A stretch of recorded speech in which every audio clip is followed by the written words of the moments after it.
Sanicari Veneti, São Martinho de Tours. Esse aqui é o santo padroeiro de Belluno, a gente vai falar sobre ele nesse vídeo, então fica aí até o final, não esquece de curtir, de se inscrever no canal e também de ativar o sino das notificações para você ficar por dentro de tudo que vai ao ar aqui todas as semanas. Eu sou Fernando Menegatti e esse é o Linguamare.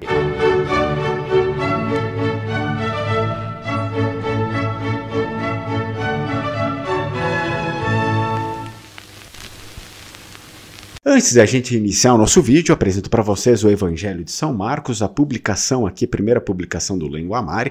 Claro que é uma versão bilíngue em língua vêneta, que é a nossa língua, a língua dos vênetos, e também em português, né? Para as pessoas que não entendem muito ou não entendem nada, sempre é bom que a gente mantenha as duas versões. Nós temos o calendário vêneto, o lunaro vêneto, com todos os provérbios vênetos, enfim, tudo que você precisa, está tudo aqui em língua vêneta, que é o mais importante. Também temos a nossa bandeira do Vêneto, nós temos aí 6 modelos, tínhamos mais modelos, mas o pessoal se empolgou, comprou aí bastante bandeiras, então também veja a sua bandeira, porque é muito importante que a gente ostente e recupere os nossos símbolos verdadeiramente vênetos. E para finalizar, eu deixo aí para vocês, nós temos também camisetas vênetas.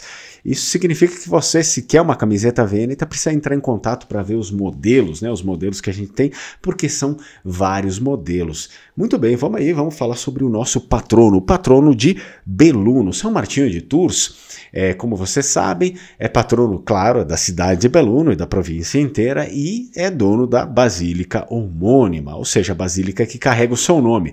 Há 4.000 igrejas dedicadas a ele na França, porque é um santo francês, e seu nome também foi dado a milhares de cidades e vilarejos em toda a Itália, também praticamente por toda a Europa e nas Américas. Ele nasceu na Panônia. Isso hoje a gente chama de Hungria, né? Uma família pagã, é verdade, mas ele já foi educado desde menino na doutrina cristã, mas ainda não tinha sido batizado, era filho de um oficial do exército romano.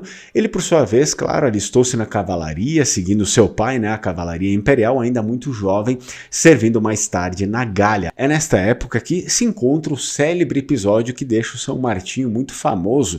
Ele rasga, né, a sua túnica, o seu manto militar e dá uma das partes para um mendigo que estava passando frio. Então, tendo deixado o exército em 356, juntou-se ao erudito e combativo bispo Hilário em Poitiers.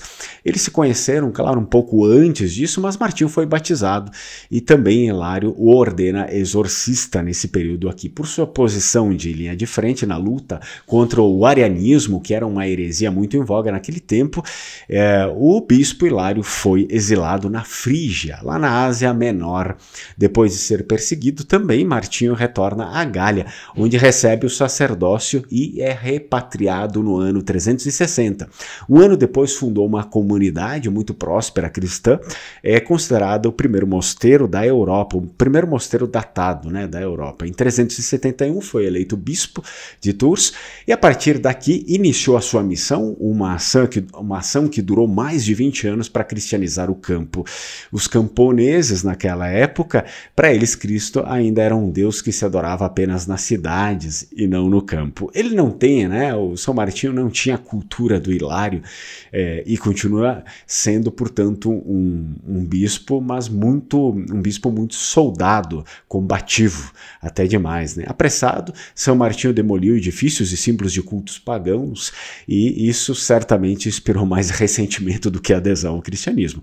Mas a evangelização, ao decorrer dos anos, teve bastante sucesso. Por quê? Porque Martinho era um soldado impetuoso e se torna protetor também dos pobres contra o implacável sistema fiscal romano e promove a justiça entre os fracos e os poderosos. Isso, de certa forma, por um caminho ou por outro, ele conseguiu ali cumprir a sua missão. Com Martinho, a plebe rural volta a erguer a cabeça, a ter orgulho de quem é, pois sabiam que ele estava para dar coragem a todos, que ele defendia as pessoas ali. Isso explica também a enorme popularidade durante a vida de São Martinho e a veneração a São Martinho depois da sua morte. O Linguamare está trazendo mais uma novidade para vocês, que são camisetas vênetas, isso mesmo. Claro, como vocês estão vendo aí, temos alguns modelos, né, alguns tipos de camisetas. Certamente nós temos mais do que um tamanho. Você precisa entrar em contato, né, ver qual é o seu tamanho, se vai dar certo para você. Mas são camisetas muito bonitas. Não deixa de entrar em contato aí. Produto novo do Lengoamare, as camisetas Vênetas. Vamos lá para Belluno. O que tem a ver com Belluno? Bom, a tradição de São Martinho, claro, chegou a Belluno, como praticamente em toda a Europa, onde sua figura foi adotada como um exemplo de virtude cristã. Segundo a tradição local, a dedicação da Catedral de Belluno a São Martinho ocorreu no ano de 547. O culto religioso atribuído a este santo remonta ao bispo Félix II Bellunês, que, recuperado de uma doença ocular, pensou que seria uma boa ação para a zona de Belluno introduzir a devoção a quem o curou. Ou seja, o nosso bispo aqui, Félix II, pediu a intercessão de São Martinho para ser curado. Então, Félix II mandou construir a catedral em meados do século VI, mas outras fontes aí falam que já existia uma igrejinha mais antiga, uma igrejinha pré-existente, dedicada já a São Martinho antes desse período aqui. Todos os anos, em Belluno, portanto, é comemorada a festa do Santo Padroeiro, que acontece no dia 11 de novembro, dia de São Martinho.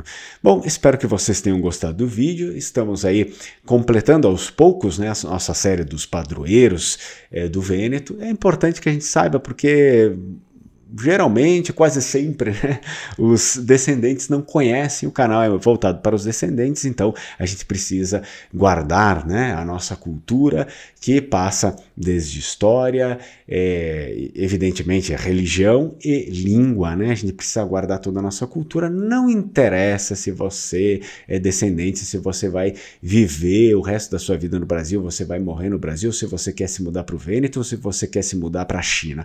Não interessa.